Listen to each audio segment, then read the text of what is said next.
Our journey of faith, it's never ending. I believe we are always in a process of conversion. So as a little girl, I was taught to pray. I was taught who Jesus was. I was taught that he died for me, and I believed it because I was told it and I believed it. And I never can remember a day that I did not believe that here.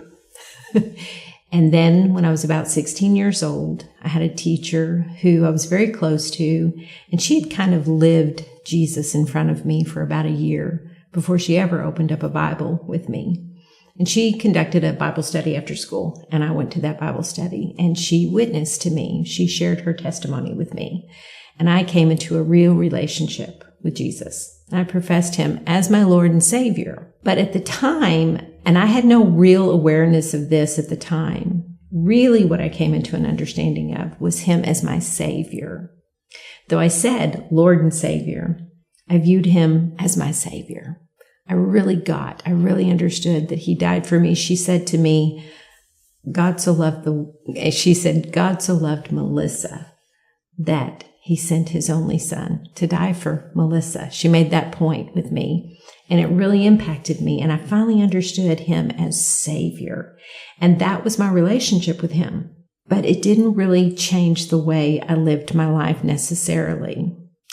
There was no obedience necessarily.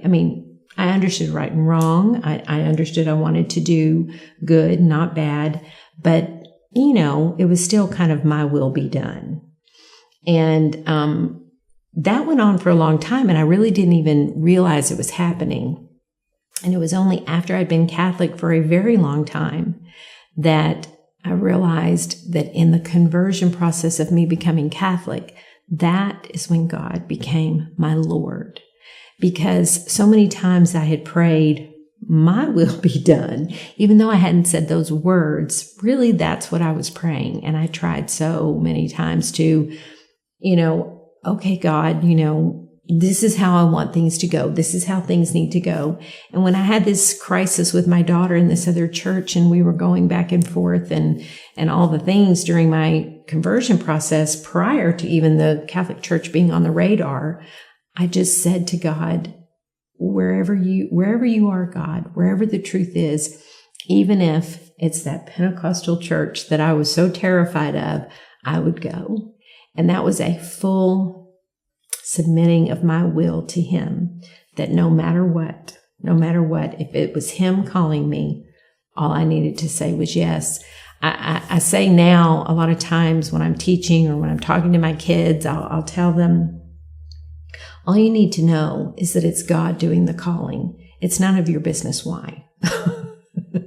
That's true submission. That is lordship, so it's about obedience, but it's obedience out of pure and utter trust and love that what he has for us is good. Our whole culture, it's a very me-centered culture.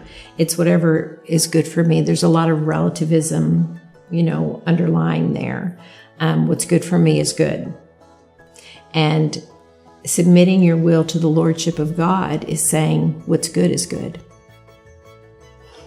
What God says is good.